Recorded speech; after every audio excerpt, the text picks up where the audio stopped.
Buenas noches, maestro y compañeros. Queremos compartir con ustedes nuestra exposición de neurociencia acerca de la percepción y que involucra los temas de transducción, procesamiento subcortical, corteza cerebral y procesamiento cerebral y los tipos de agnosia.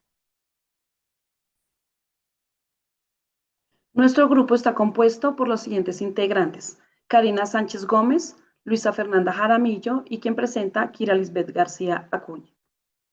La percepción es el proceso final mediante el cual la transducción, transmisión y modulación interactúan con la psicología propia del individuo y generan la experiencia emocional final y subjetiva que se percibe como dolor, que siempre trae sensaciones de desagrado y deseo de evasión, que integran la experiencia dolorosa y que se refiere como los aspectos afectivo-motivacionales del dolor y donde participan diferentes centros del encéfalo.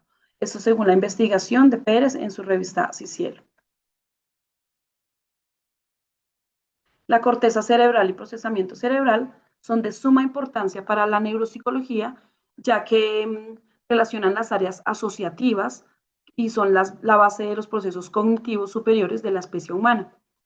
La corteza cerebral es el manto de tejido nervioso que cubre la superficie de los hemisferios cerebrales. Aquí ocurre la percepción, la imaginación, el pensamiento, el juicio y la decisión. Forma la cubierta exterior del cerebro, proporcionándole su aspecto gris. La corteza cerebral se divide en alocorteza y isocorteza.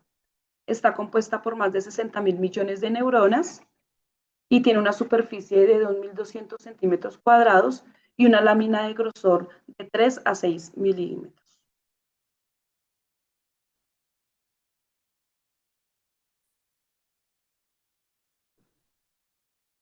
La isocorteza o neocorteza compone el 90% de la corteza cerebral. Está formado por 6 capas de neuronas, desde la pía madre a la sustancia blanca. Esta es la tabla de histología de la isocorteza cerebral, que compone 6 capas de funciones específicas, entre ellas algunas en donde se tiene una función centrípeta y otras centrífuga, es decir, unas capas envían información y otras la recepción.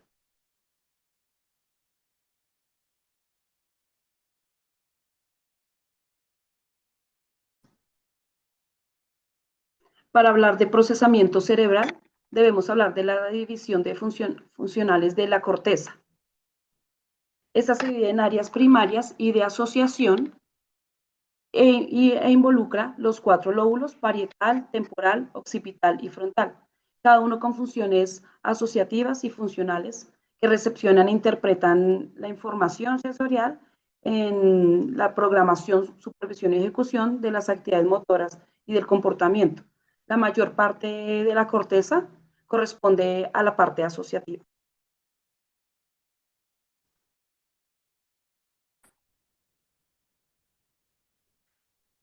Al hablar de divisiones, encontramos áreas primarias, secundarias y terciarias, que según los mapas de Brodmann nos hablan de la localización de las principales áreas funcionales de la corteza cerebral. Debido a que no hay como tal una división, un límite anatómico que refleje esta subdivisión, los autores no reconocen como tal la división de estas áreas, pero al hablar de área secundaria nos damos cuenta que son las responsables de codificar la información recibida y distribuirla en las áreas sensoriales primarias, realizando síntesis de los elementos de cada unidad sensorial. En esas áreas secundarias nos damos cuenta que son las encargadas del procesamiento de la información del brillo, el color, movimiento, timbre, tono y vibración.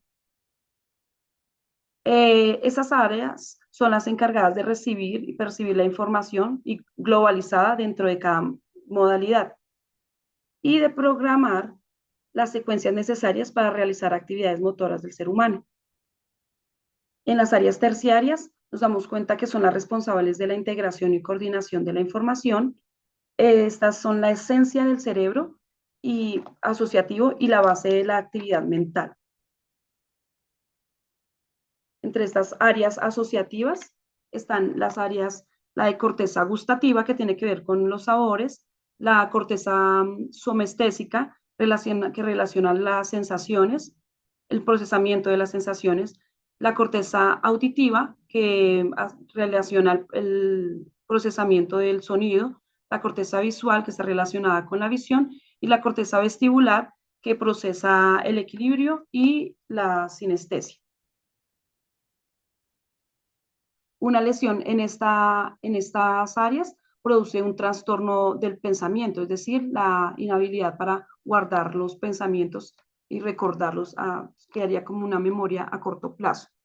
Las bases asociativas del cerebro se ubican en la corteza prefrontal y la corteza prefrontal ocupa la zona anterior al lóbulo frontal y constituye la base de los procesos de pensamiento más específicos y simbólicos de la especie humana. Aquí se produce la intencionalidad, supervisión y control de comportamientos conocidos como funciones ejecutivas.